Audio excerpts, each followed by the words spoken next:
Alright, let's take a look at batch render inside iJewel, a new functionality that all MatrixGold users can use right now. From the Rendering tab, we can start iJewel.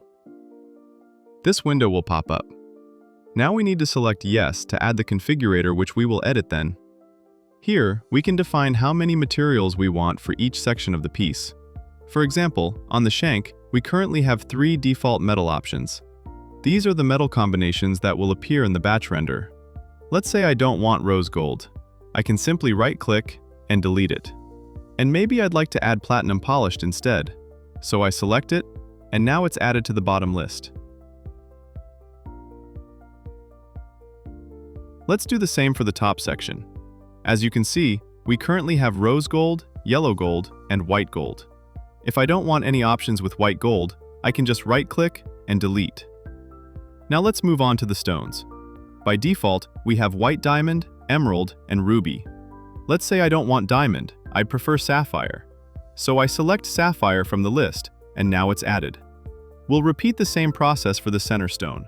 Right now, it shows white diamond, emerald, and ruby. Let's also add an amethyst. Just select it from the list and add it. Perfect. Now that we've defined our metal and stone combinations, let's focus on the view. The first thing I'll do is select a preset. Now the full scene has been applied. I'll switch the quality to Ultra, and I'll also enable this plugin option to slightly smooth the edges.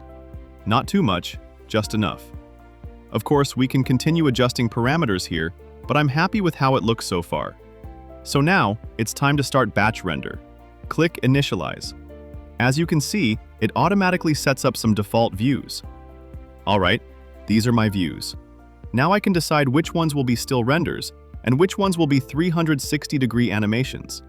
In this case, I'll keep the first, second, third, and last views as regular renders. But I want the perspective view to be an animation. So I simply activate it here, and it will generate a 360 animation from that angle.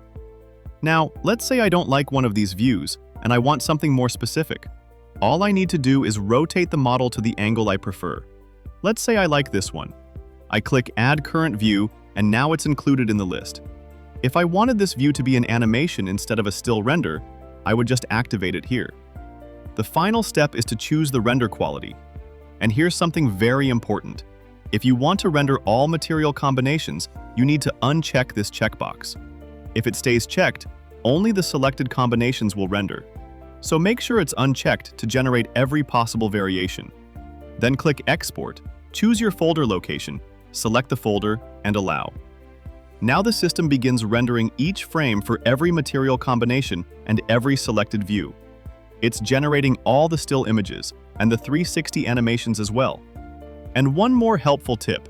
If you'd like to save all the configuration settings you've created for this ring, simply download the configuration file. That way, you can reuse the exact same setup later for new products. And that's it. Hope this tutorial was helpful, and you can take the most out of this new feature.